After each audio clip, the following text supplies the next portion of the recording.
नमस्कार मित्रमैत्रिणींनो, आपल्या यूट्यूब चॅनलमध्ये तुम्हा सगळ्यांचं परत एकदा स्वागत आहे. आज आपण या ठिकाणी बघणार आहोत 12वीच्या आपल्या टेक्स्टबुकमधील एक पुढचा अत्यंत महत्त्वाचा टॉपिक, जो थोडासा बाकी विद्यार्थ्यांना टफ वाटतो, परंतु आज खूप छान आणि सोप्या पद्धतीने आपण तो समजून घेणार आहोत, अगदी स्टोरीप्रमाणे बरं का. आणि खरं तर ती खूप इंटरेस्टिंग पण आहे, पण थोडंसं समजून घेतल्यानंतर तुमच्या अजून छान लक्षात येईल.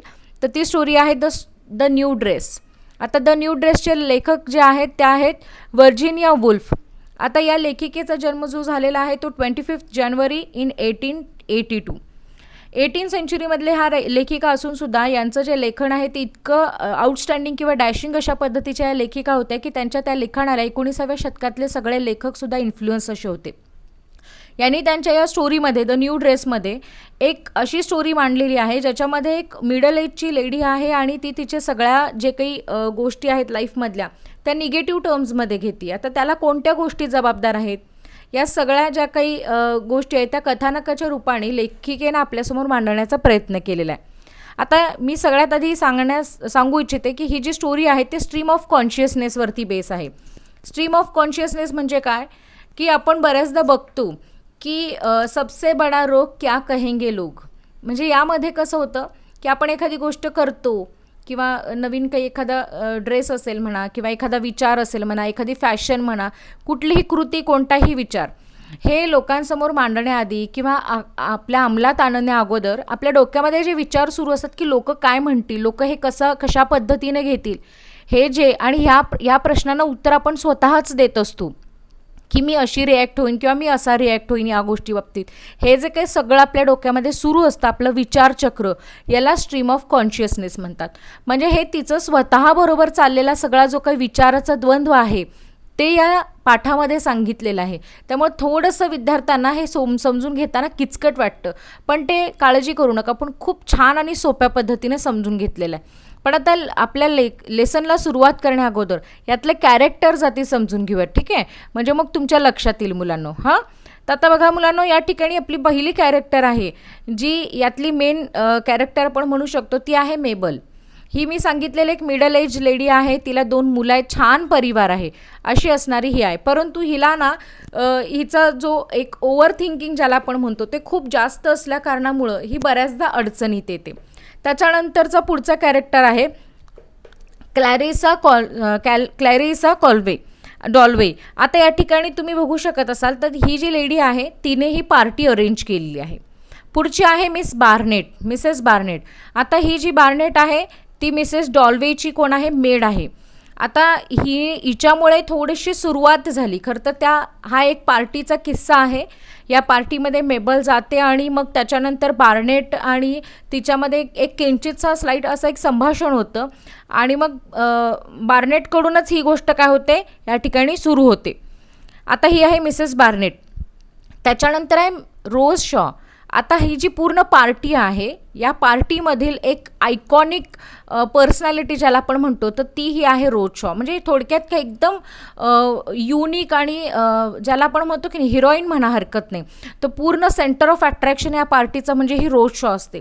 आणि दिसायला देखणी त्याचबरोबर प्रत्येक फॅशन कॅरी करणारी अशी ही रोज जी आहे ती या पार्टीमधलं एक मुख्य केंद्र आहे. त्याच्यानंतर पुढचं कॅरेक्टर आहे रॉबर्ट हायडॉन. हा जो आहे तो या पूर्ण पार्टीमधला एक हिरो म्हणा, डॅशिंग हंक असा म्हणू शकतो आपण ही पर्सनॅलिटी, पण खूप लॉयल असा आहे. त्याच्यानंतर तो रिस्पेक्ट देणारा आणि बदल्यात तो घेणारा अशा एकदम छान चार्मिंग असा पर्सनॅलिटीचा एक व्यक्तिमत्व आपण या ठिकाणी म्हणू शकतो. त्याच्यानंतरचं पुढचं कॅरेक्टर आहे चार्ल्स बर्ड. थोडंसं आखडू आहे, याला फारसं असं स्वतःहून कौतुक करायला आवडत नाही, पण म्हणजे याला लवकर गैरसमज तयार होतात. तर अशा पर्सनॅलिटीचा हा चार्ल्स आहे. तर म्हणजे याचं आणि मेबलचं थोडासा गैरसमज होतात आणि पार्टीमध्ये एक वेगळा ट्विस्ट क्रिएट होतो, ते आपण पुढं लेसनमध्ये बघणारच आहोत. त्याच्यानंतर आहे मिस मिलान. हे खूप छान कॅरेक्टर आहे कारण ही एकमेव अशी कॅरेक्टर आहे जी या मेबलच्या खूप जवळची म्हणू शकता तुम्ही आणि हिच्याबद्दल खूप जास्त प्रेम किंवा आपुलकी आदर असं जर वाटत असेल तर ते कोणाला वाटत असेल तर आपल्या मेबलला वाटतं. त्यामुळे मिलान जी आहे ती तिची ड्रेस डिझायनर आहे. म्हणजे ज्या पार्टीला घालून जाणार होती तो ड्रेस, त्या ड्रेसची जी कोण डिझायनर आहे ती ही मिस मिलान असते. परिस्थिती तशी बऱ्यापैकी बेताची असणारी पण स्वतःच्या कामामध्ये आनंद मानणारी ही मिलान असते. त्याच्यानंतरची पुढचं कॅरेक्टर आहे मिसेस हॉलमन. आता ही जी हॉलमन आहे ती हॉलमन खूप टॉकेटिव्ह बाई आहे. पूर्ण पार्टीमध्ये ना जे कोणी हिला भेटणार त्या प्रत्येकाला ही बडबडत बसणार आहे प्रत्येकासमोर. म्हणजे आपल्या घरातल्या ज्या काही अडचणी आहेत, आपली मुलं काय, आपल्या घरातले काही इश्यू आहेत, तर ह्या सगळ्या गोष्टी ना तासन तास ही बसवून पकवणारी ही जी लेडी आहे ती ही मिसेस हॉलमन आहे. त्याच्यानंतर आता आपण जाऊयात आपल्या लेसनकडे. तर ही जी पार्टी आहे या पार्टीमध्ये हा किस्सा आपल्याला घडलेला आहे जी आपली मेबल आहे तिच्या बाबतीत. आता पार्टी सुरू झालेली आहे. मेबलनी छान ड्रेस घातलेला आहे. तिने तो डिझाईन स्वतः म्हणजे हजर राहून आपल्या टेलरकडे तिने तो तयार करून घेतलेला आहे. आता या पार्टीमध्ये जेव्हा ती जाते तेव्हा सगळ्यात सुरुवातीला तुम्ही बघत असाल की थोडीशी हायफाय सोसायटी असेल म्हणा किंवा हल्ली कार्यक्रमांमध्ये वगैरे आपण जरी गेलो तरी आपल्यालाही टचअप घ्यावासा वाटतो. मग हे मिसेस बार्नेट तिला पहिला भेटते आणि हिच्याजवळ म्हणजे मेबलजवळ छोटासा श्रग असतो किंवा जॅकेट असतो ना, तो ती काढून तिला देते. काढून दिल्यानंतर मिसेस बार्नेट ना तिला ड्रेसिंग टेबलकडे इंडिकेट करतात. म्हणजे तुम्ही काही टचअप घेणार असेल, फक्त इंडिकेट करते बरं का.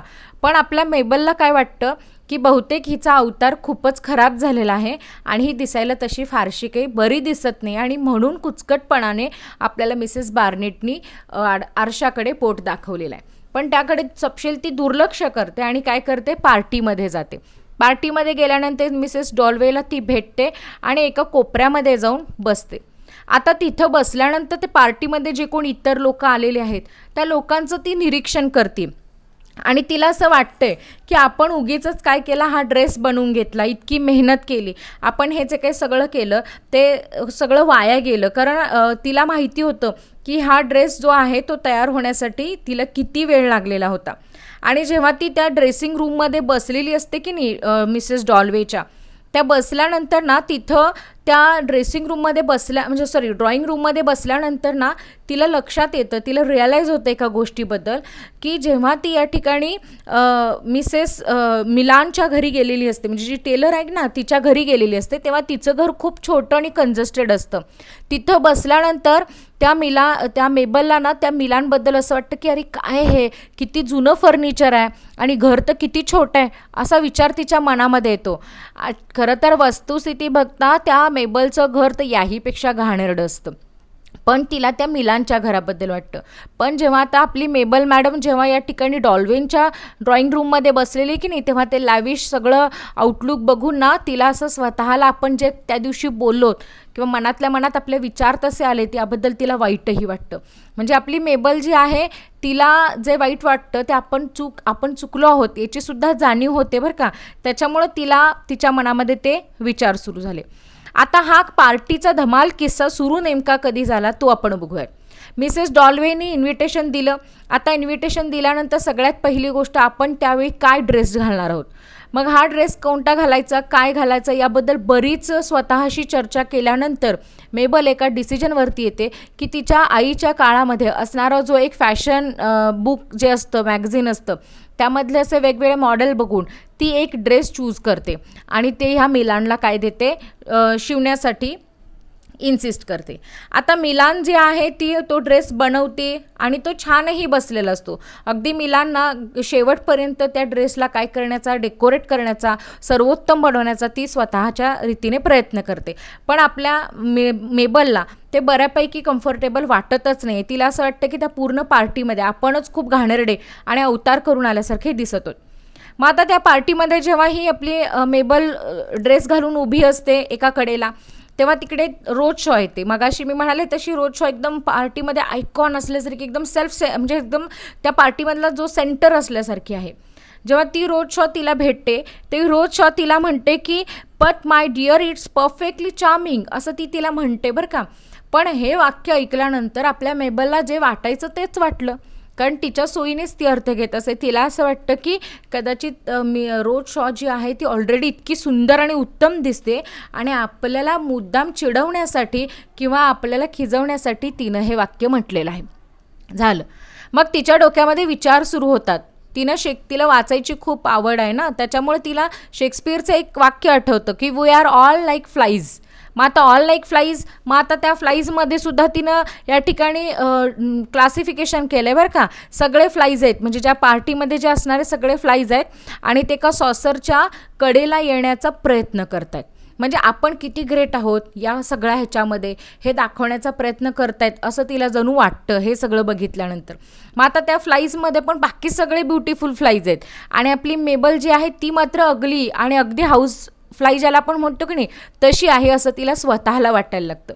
आता जेव्हा त्या पार्टीमध्ये तिला ह्या सगळ्या गोष्टी फील व्हायला लागतात तेव्हा आपण उगीचच या पार्टीत आलो असं ती स्वतःशी पुटपुटत असते. आय फील लाईक डाउडी असं ती म्हणत असते आणि हॉरिबल असं ती म्हणते स्वतःला. आणि तेवढ्यात ते वाक्य कोण ऐकतं, रॉबर्ट ऐकतो. आणि रॉबर्ट तिला इन्सिस्ट करतो की तू स्वतःहून का बरं जॉईन होत नाहीस पार्टीमध्ये.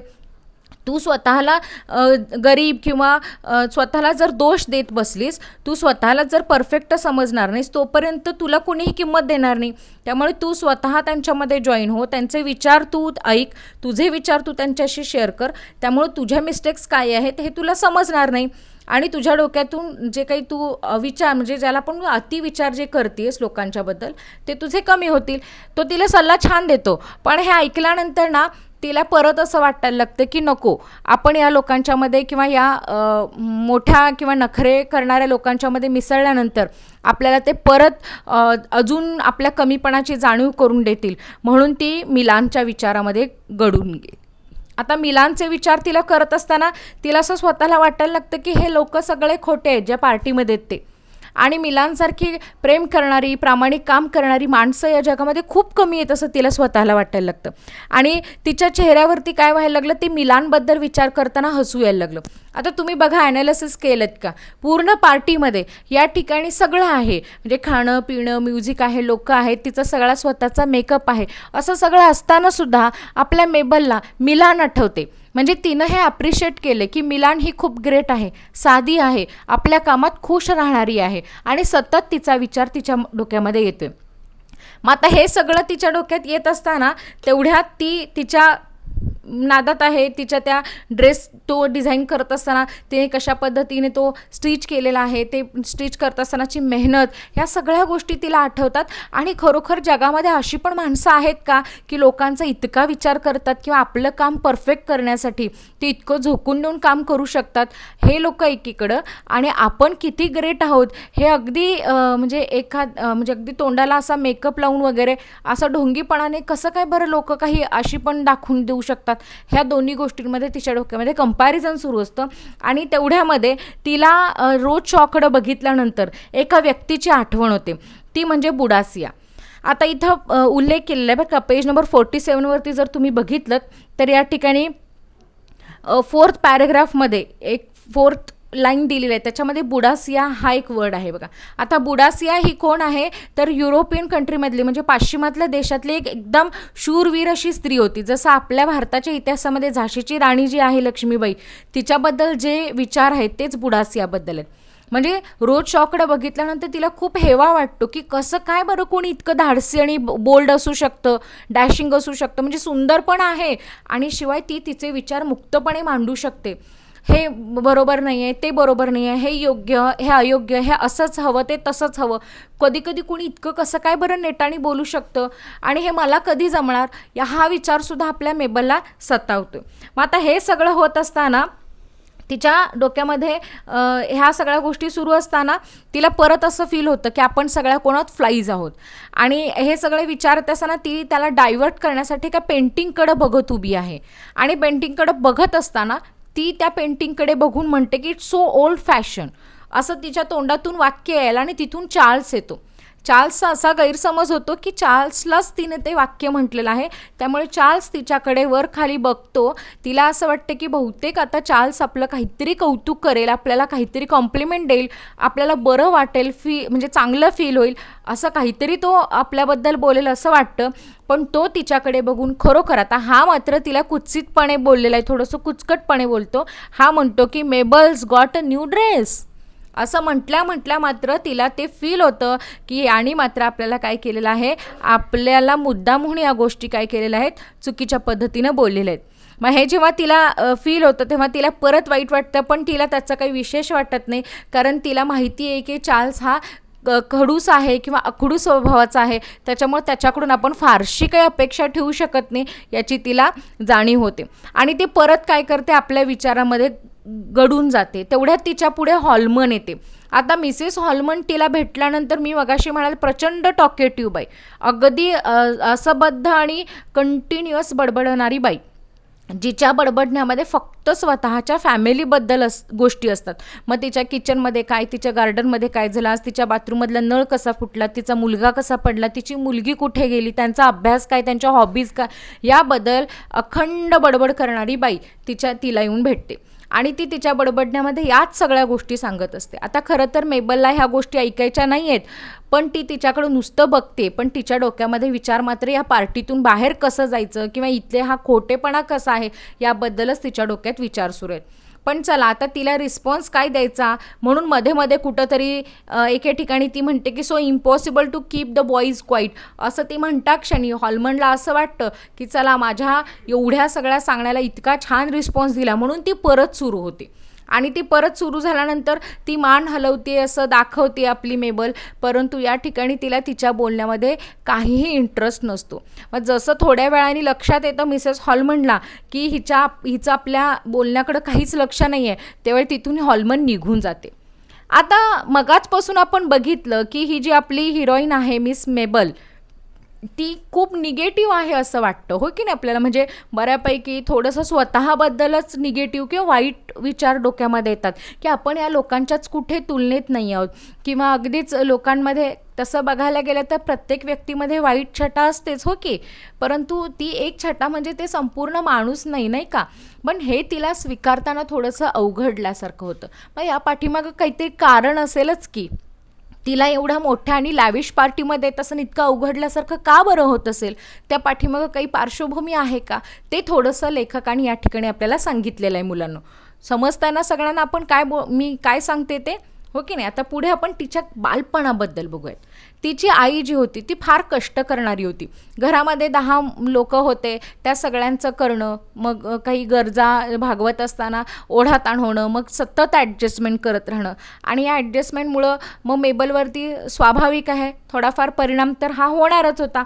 मग तिच्या लहानपणी बघू शकत असाल की तिला ॲडजस्टमेंटमुळं बऱ्याच वेळा चांगले कपडे घालायला मिळायचे नाहीत. त्याच्यामुळे तिच्या मित्रमैत्रिणींच्याकडून हे मेबलनी काय घातलं आहे, असला मेबलचा ड्रेस आहे किंवा हे मेबल वापरते, अशा पद्धतीच्या ज्या काही गोष्टी होत्या त्या तिच्या मित्रमैत्रिणींच्याकडून म्हटल्या जायच्या. आणि विशेष म्हणजे मेबलला काय होतं की वाचनाची खूप आवड होती आणि त्यामुळे ती वाचायची आणि मग झोपी जायची. आणि बऱ्याचदा दिवसभर या घडलेल्या घटना तिच्या स्वप्नामध्ये यायच्या आणि ती अगदी दचकून जागी व्हायची आणि तिच्या कानामध्ये ते सतत आवाज आणि ते बोलत असताना त्यांचे जे वाकडे तिकडे होणारे जे चेहरे आहेत, त्यांचे जे एक्सप्रेशन्स आहेत, ते तिला आठवून प्रचंड त्रास व्हायचा. आणि हे सतत झाल्यामुळं ना ती बऱ्यापैकी काय झाली होती, अशा पद्धतीच्या विचारांची, म्हणजे ज्याला आपण म्हणतो की नाही स्ट्रीम ऑफ कॉन्शियसनेसमध्ये जाणारी अशी ती बनलेली होती. मग आता पुढे तिच्या घरी 2 आंट होत्या, म्हणजे तिच्या 2 आत्या होत्या, पण त्यांचं फारसं त्यांच्या घराकडे लक्ष नव्हतं, कारण त्यांची परिस्थिती काय होती, बरी होती.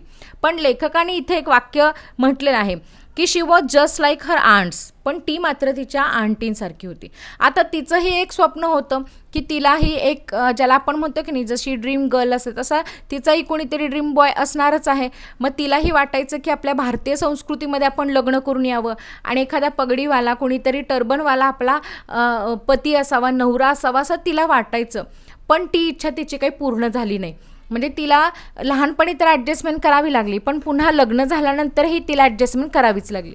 पण आता खरोखर तिनं ज्याच्याबरोबर लग्न केलं आहे त्याच्याबरोबर ती सुखी नाही आहे का. मग तिचं आता जे लग्न झालेलं आहे ते हार्बर्ट बरोबर झालेलं आहे. जो हार्बर्ट एका छोट्या कंपनीमध्ये सरकारी खात्यामध्ये नोकरी करतो आहे, त्याला एक छोटंसं घर आहे आणि यामध्ये ती खरं तर सुखी आहे, कारण त्याच्यामध्ये ती सांगते की या ठिकाणी दर सुट्टीच्या दिवशी ते 2 जण एकत्र येऊन काहीतरी जेवण करतात. तिच्या नवऱ्याकडून तिला काही लव्ह लेटरसुद्धा लग्नानंतरही तिला मिळालेले आहेत. इवन जी तिची 2 मुलं आहेत त्यांना खेळताना बघून तिला खूप आनंद होतो. त्यांच्यासोबत ती खेळण्यासाठी जाते किंवा त्यांना खेळताना बघत असताना ती कधी कधी गवतावरती लोळते आणि तिथं झोपून ती छान वाचन करते. या सगळ्यांमध्ये तिला आनंद वाटतो. इतकंच काय तर नुसतंच म्युझिक ऐकत झाडाखाली छान झोपून राहायला सुद्धा तिला आवडतं. म्हणजे या सगळ्या गोष्टी तिला पॉझिटिव्ह वाटतात. मग आज एवढ्या सगळ्या छोट्या छोट्या गोष्टींमध्ये आनंद शोधणारी आपली जी मेबल आहे, त्या मेबलला एवढ्या मोठ्या पार्टीमध्ये सुद्धा आज एकाकी का वाटत असेल बरं? काय कारण असेल? तिला एवढं अनकम्फर्टेबल का फील होत असेल? या पाठीमागं कारण काय असेल? तर या ठिकाणी असं आहे की तिची जी काही पार्श्वभूमी आहे किंवा तिला खोटेपणा मंजूर नाही आहे, पण तो आवडत नाही आहे, तर तो तिला ती व्यक्त करता येत नाही आहे. मग आता तिनं काय ठरवलेलं आहे की तिला त्या क्षणाला एक विचार डोक्यात येतो की आपण बुडासियासारखे किंवा रोड शोसारखे आपली मतं का बरं मांडू शकत नाही? आपलं वाचन इतकं छान आणि चांगलं असताना सुद्धा आपण या पार्टीमध्ये एकाकी का बरं वाटून घेतोय? तर त्या पाठीमागचं तिला कारण समजलं की आपणच आपल्याला स्वतःला काय केलं पाहिजे? उभं केलं पाहिजे. स्वतःच्या आयुष्याला एक शिस्त लावून घेतली पाहिजे.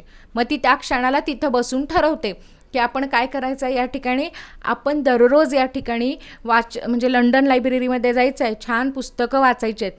तिथून पुढं काय करायचं आहे, एक कार्यालय आहे जिथं रोज त्या भागातले कामगार एकत्र येतात आणि त्यांना आलेले मोटिवेटेड किंवा इन्स्पिरेशनल असे एक्सपिरियन्स ते काय करतात, शेअर करतात. आणि ते जाऊन आपण ऐकायचं आहे, जेणेकरून त्यांच्या आयुष्यात आलेले एक्सपिरियन्स आपल्यालासुद्धा काय होतील, समजतील. आणि त्याला रोज ती अटेंड करणार आहे त्या एका सेमिनारला, असं ती ठरवते.